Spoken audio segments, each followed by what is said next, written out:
the big threat is not being able to recognize that this too is a period in time. It will pass. We will be changed from it, but that doesn't have to be a bad thing.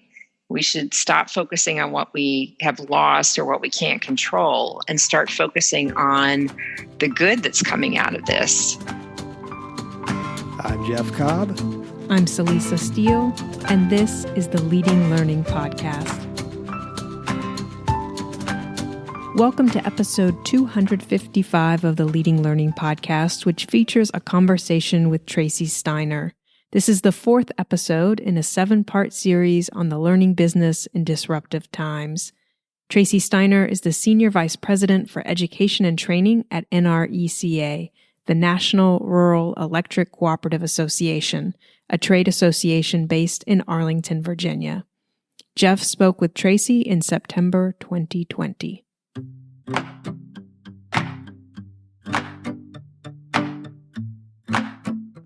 Like most trade associations, we have a large advocacy and communications arm representing our segment of the electric utility industry.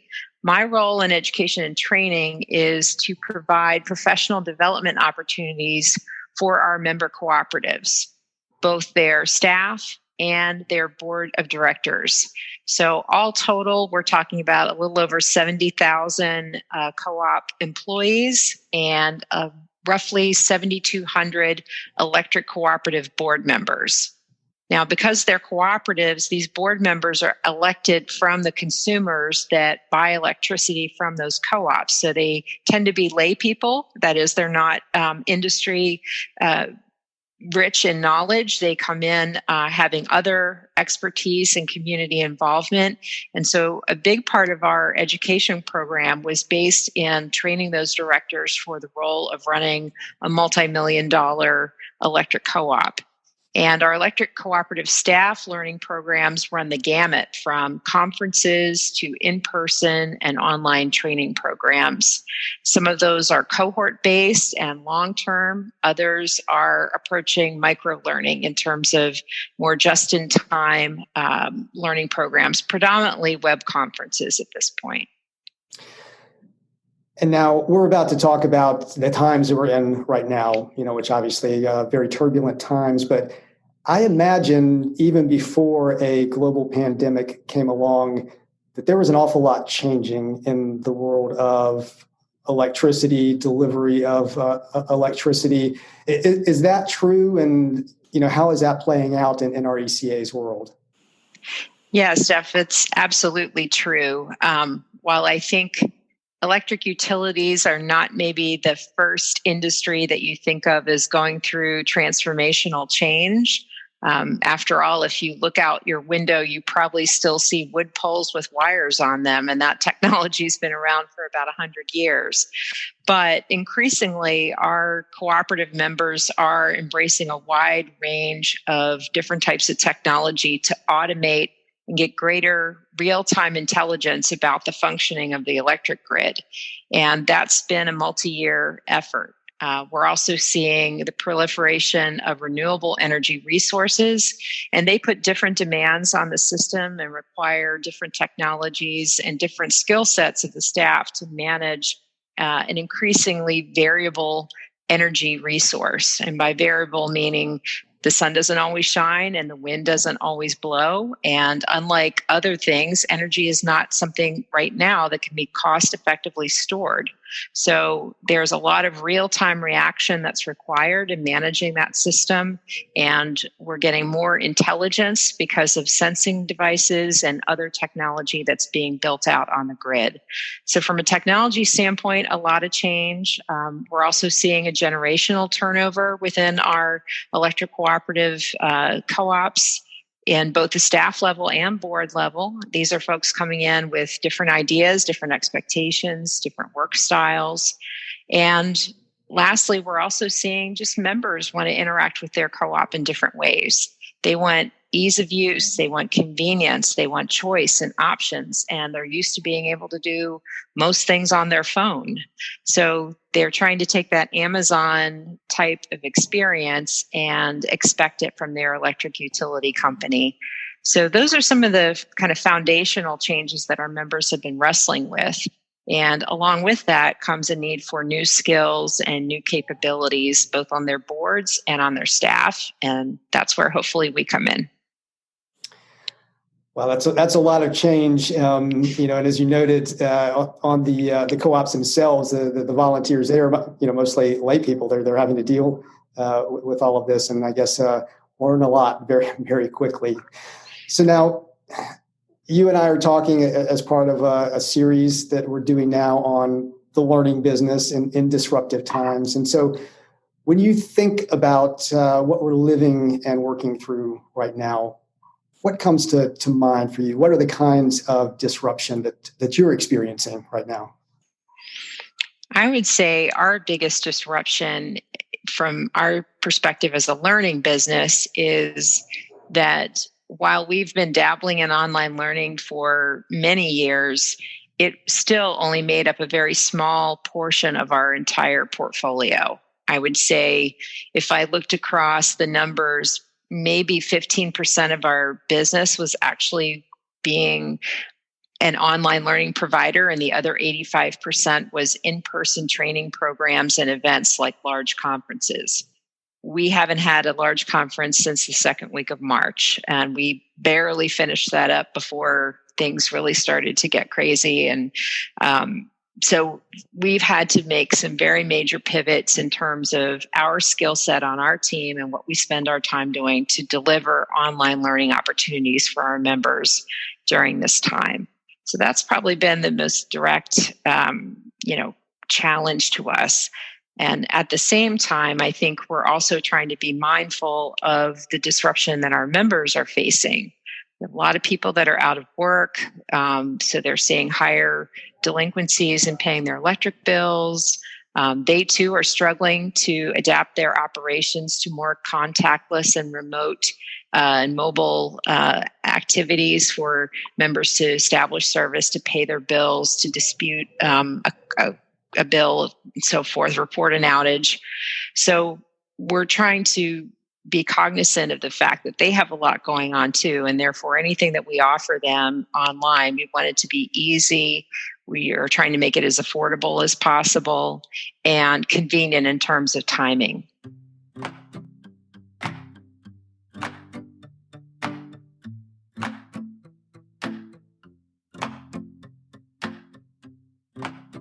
Are there any other ways in which you've changed that you're very directly in your messaging and your offerings, just in the way you're relating with members, saying we recognize the pandemic's out there, we recognize some of the stresses that it's causing?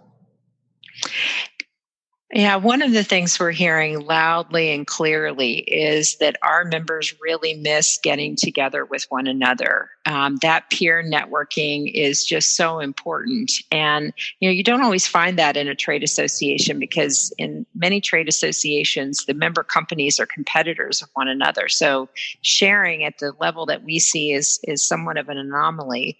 And that's largely because they are more monopoly businesses, right? They have a dedicated service territory. So they're not in direct competition with one another. And that sharing of ideas and lessons learned happens so freely. And a lot of it happens face to face, and folks have developed very close relationships. And NRECA's role in a lot of our programming has been to bring those people together, typically face to face, and enable them to, solve problems, get new ideas, leave with some inspiration and motivation, and a backup resource of folks that can help. So that's been that kind of real disruption, I think, that people are still struggling through. And while we have offered a number of online programs and tried to build in that networking, it's still not the same, and people really miss that. So trying to be cognizant of that, and not to try to sugarcoat or overpromise what we think an online experience, a learning experience, can really deliver to them. And just being very upfront about that, and letting them know that we understand that this is something that they miss, and that we miss it too, frankly. I like that. Obviously being very authentic, obviously wanting to be and being, trustworthy in terms of, how you're presenting things, that this is what we need to do right now. We're going to do it as well as we can. We're going to get better at it. I imagine it's going to be a bigger part of what you do going forward, the online component of this, but also recognizing, obviously, that people do value that face-to-face time together. And we know from so many conversations are missing it greatly. I'm wondering about other aspects of what we're experiencing right now, because, in some ways, the pandemic is just, I think it's brought to the forefront, or somehow has helped bring to the forefront some of the things we've already been experiencing that have been there for a long time in terms of, systemic racial inequity that's out there. Certainly, we have a lot of contentiousness in the political environment right now, particularly around that issue of racial equity. Are there ways that factors into this? Maybe within the learning business, and maybe within what NRECA overall is doing as an organization. How are you wrestling with that? Great question. And I think it's one that a lot of companies and associations probably wanted to be a little more hands-off about before, because it was just fraught with a lot of peril, of risk of offending someone or leaving out someone, or just not knowing how to go about having intelligent conversations about systemic racism and diversity and inclusion and equality. And thankfully, we had already kind of been going down that path internally at NRECA from our own staff standpoint, creating an employee group to really first provide a forum to better understand what people were experiencing and how they felt NRECA was responding as an employer. And before we went out to our membership, we really felt that to be genuine, to be authentic, and to have something really intelligent to say, we had to first understand ourselves where we were at and live through that kind of early formation of something more intentional and deliberate around these issues. We also have a board president who has championed these issues, and we have some member resolutions that state the desire for cooperatives to live up to their potential. Cooperatives as a whole have something unique about their business model, in that we subscribe to certain values and principles. And one of them really does center around equality and democracy, and ensuring self-help for those that maybe need a little bit more assistance, those communities of people that have been underserved in one way or another. And that really speaks to the heart of what electric co-ops were about, because they were formed because for-profit companies did not want to go out and electrify rural America because it was simply too expensive and they would never reap a profit. So it kind of touches on our very roots, and that gives us a plank to stand on to begin to have those kinds of conversations. And the way we've tried to translate that through our learning business is to come at that as sort of diversity awareness and fairness and equality, inclusion from a particular skill set or cultural competency that is built into our frameworks that we've created. We created an electric cooperative competency framework for electric cooperative staff, and then another one for board members that really speaks to those knowledge, skills, and abilities that they need to be successful in their respective roles. And we're now working to make sure that we're highlighting those competencies more, and that we're focusing programming more directly and intentionally on helping our members build those competencies within their own systems. It's interesting. I've known you and NRECA for many years. It hadn't really quite clicked with me until we were speaking just now that whole cooperative model. That really is about very diverse people coming together and serving a community need. So, in so many ways, it's a great space for having some of these conversations. And I definitely share that feeling you expressed around some wariness around how do you have intelligent conversations? How do you have conversations that really are meaningful and useful and are going to help and heal rather than just hurting the situation? And it can certainly be difficult at times to do that.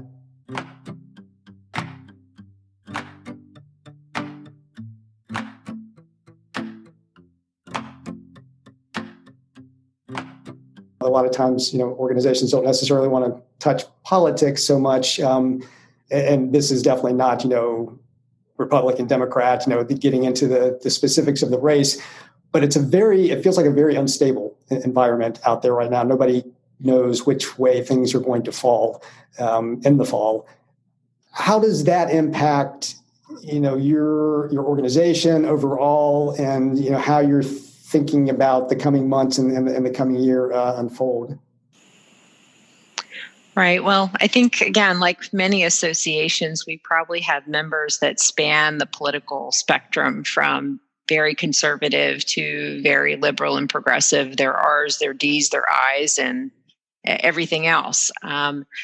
Where I think we see it really impacting some of what we do is that it's very easy when we talk about certain topics, and in our industry, climate is one of those, where it's very easily a slippery slope of people going to polarized ends of the political spectrum and having that debate because the parties have aligned more on two opposite ends of how we address climate change.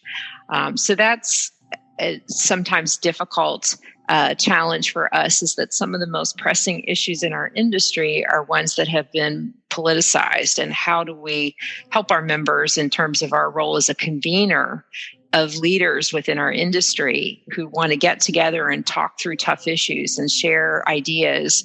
How do we help them have those conversations, but have them in a safe environment where it doesn't immediately devolve to those ends? And that really takes a lot of very deft facilitation skills to be able to pull that off. It's very important to craft the messaging correctly and set the expectation around how those kinds of conversations are going to take place. Too often, I think we can want to just take the easy way out and just say, let's just not go there, right? And at least from my own personal standpoint, I feel we do our members a disservice if we're not willing to put in the hard work of finding a way to have that conversation, not ignore the elephant in the room.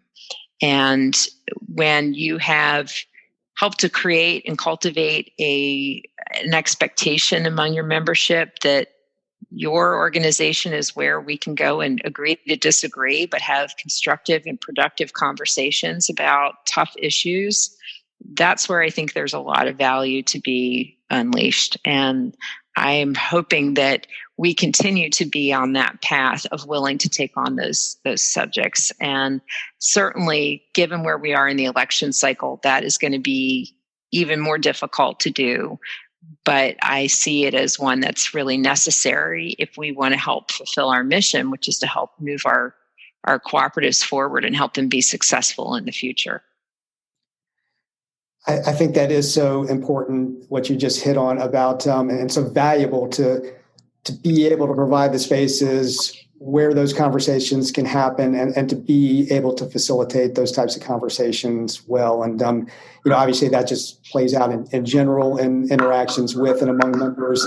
It can also play out very specifically in, education and formal learning experiences that you're offering. Are you doing anything, or do you plan any initiatives around, helping, whether it's just your staff or also your volunteers and those instructors who are in the classroom? Are you doing anything to help them at sort of being more deft at facilitating in a way that they're going to be able to handle these types of conversations well when they come up? Yeah, that's not something I want to just throw anybody into and, sort of like throwing them in the deep end of the pool and saying, good luck. No, we really do try to take some time to think about first, who has the credibility in terms of the knowledge base to really understand these issues, which are much more complex than they're often made out to be in popular media. So we want to have someone who is facilitating that conversation that, again, has credibility with our members, that understands the industry, and is perceived as a neutral party, that their role is there strictly to be the facilitator, not to take sides, not to declare a winner. They're not a judge or an arbitrator. They are there to merely keep the conversation going, try to help the parties get to whatever conclusion it is that they're seeking for that particular conversation or meeting or program that they're a part of. So we one, look for folks that already have that skill set, and then also just try to coach them up and prepare them well for that. Let them know of what we expect. Where are our members on this? We have members that are coming at this from very different perspectives, making sure that they have a full understanding of that, giving them, techniques and making sure that they know if this comes up, this is an instructive way to handle that. Saying it's okay to say, I'm not sure how to react to that, or I would need more information if they are, in a situation where they're sort of being asked to give their professional opinion. So we try to give them as much coaching and guidance as we can. And again, pick the right person for the job. Not everyone is well suited to that. You have to have someone, I think, who is willing to be in a difficult or uncomfortable conversation at times. Not everyone is, and that doesn't mean that they're not a great instructor. They just may not be perfect for that particular facilitation role. Right. I do think that is just so important that you're providing that type of support. And as you note, it's not for everybody. But of course, you can't always control when you're going to end up in those type of situations. So having some coaching, having some support to prepare, even when they're not expected, I think is incredibly important.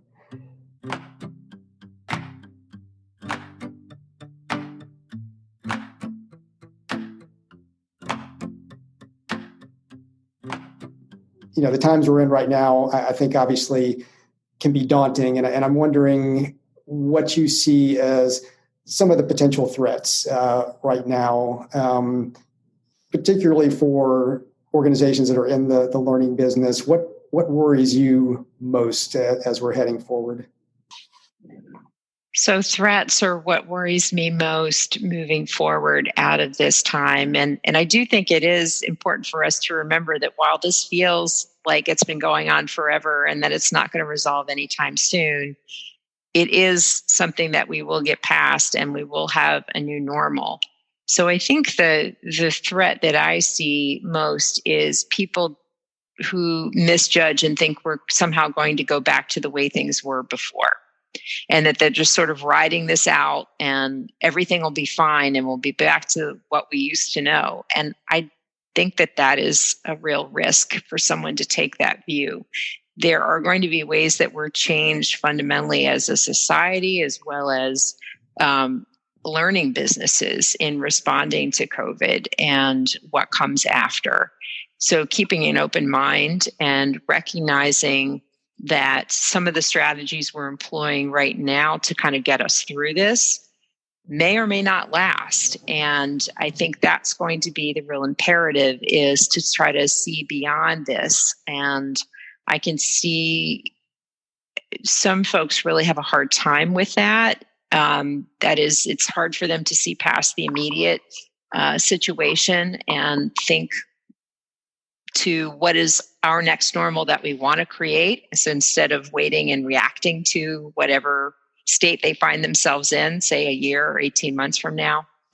So the big threat is not being able to recognize that this too is a period in time. It will pass. We will be changed from it, but that doesn't have to be a bad thing. We should stop focusing on what we have lost or what we can't control and start focusing on the good that's coming out of this. So if I could speak about that for a moment, one of the silver linings we've seen is that we have been overwhelmingly pleased and pleasantly surprised by the reaction to our co-op board members to online learning. That was a cohort where a small but vocal minority would speak up from time to time and say, you've got to bring training online. I still work full time. I don't have the time to travel to come to your in-person training. You need to make this more convenient for me. And yet we just didn't have a majority who felt that way. And so we resisted trying to replicate that very rich dialogue that we enjoy in a lot of our director training courses online. And we made that pivot and started offering those courses in an online format in May, and they have really gravitated to it. We sell out sometimes in a matter of a day as soon as we open a course. So that tells us that there is, in fact, an appetite, and we need to stop thinking of this as an either or and look at it as a both and situation, that there are segments of our membership for which this is all they're ever going to want after this.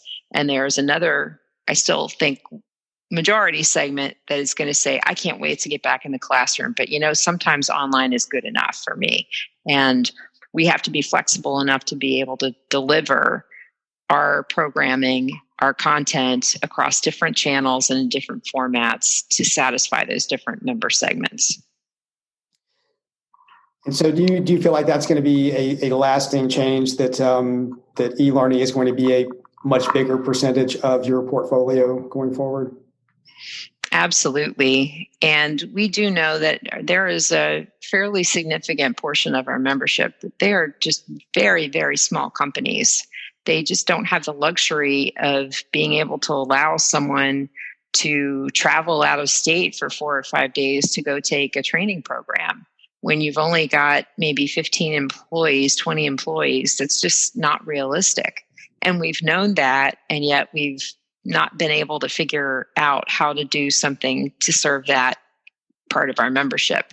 And this has taught us that that is an opportunity, but we shouldn't think that online is just for them, that it's not just for those folks that can't afford the time or the dollars to come to in-person training.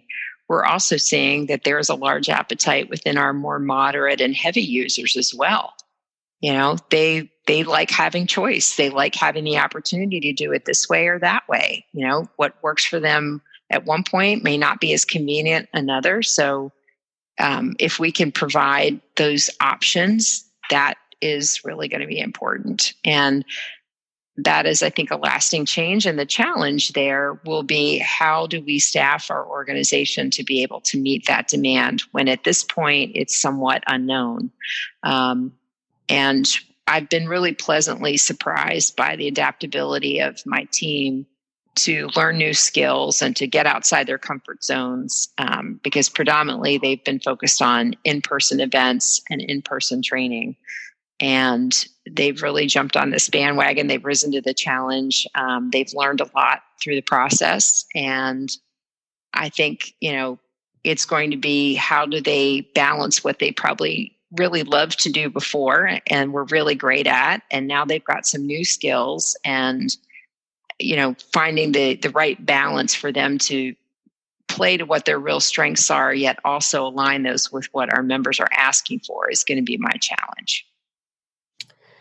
And I think that's such a important perspective you shared around e-learning not just being for those who maybe can't afford it, whether budget-wise or time-wise or whatever the barriers are to them, because I think historically e-learning has always been treated as something lesser. It's what we'll give to the people who can't manage to make it to the real stuff, basically. And we definitely need to get rid of that mindset. I think at the sort of highest level, some of these, the broader issues of equity are wrapped up in there as well.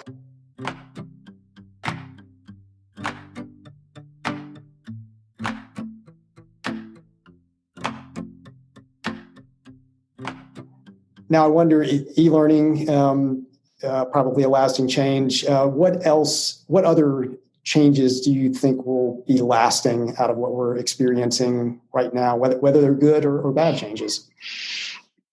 Well, we're still in the middle of it, so I can't tell you that it's going to absolutely be a lasting change, but this is what I foresee, is that being an association, we don't just rely on registration fees for revenue associated with learning programs. We also have trade show, we have sponsorships. And I think one of the things that's going to change as a result of this is we're going to look more holistically at all the different types of ways we might engage with our vendor community and provide them the value that they're looking for, which is to connect with our membership in meaningful ways, to be thought leaders and content contributors.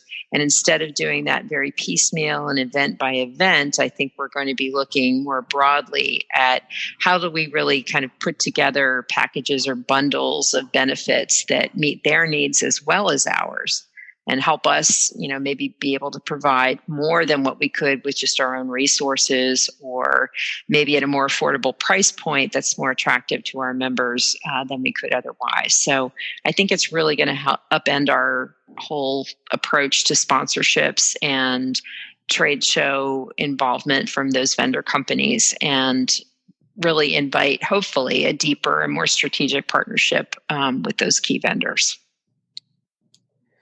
I look forward to seeing how that evolves at NRECA and at other organizations. It does seem like that is certainly a direction that membership organizations really need to be looking at and taking seriously.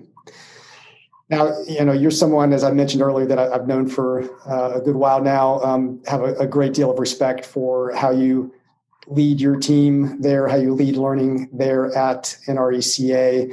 So I'd be remiss if I didn't ask on behalf of all of us, or me and the listeners, what words of advice, caution, courage, however you want to frame it, do you have for anyone who's in the learning business right now about how they can thrive, how they can be their best in this moment?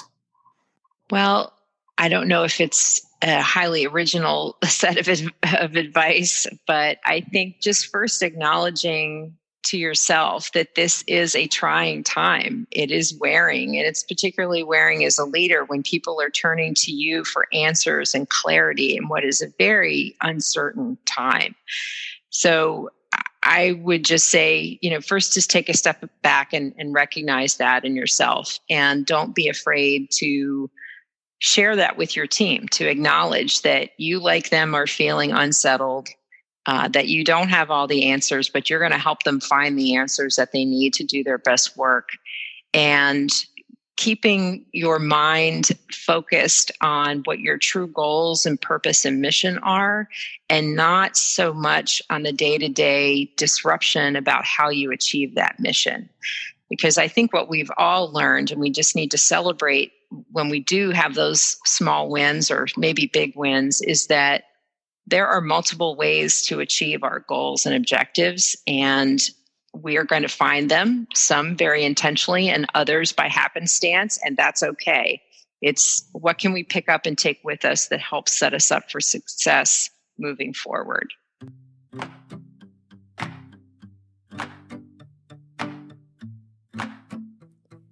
Tracey Steiner is the Senior Vice President for Education and Training at the National Rural Electric Cooperative Association.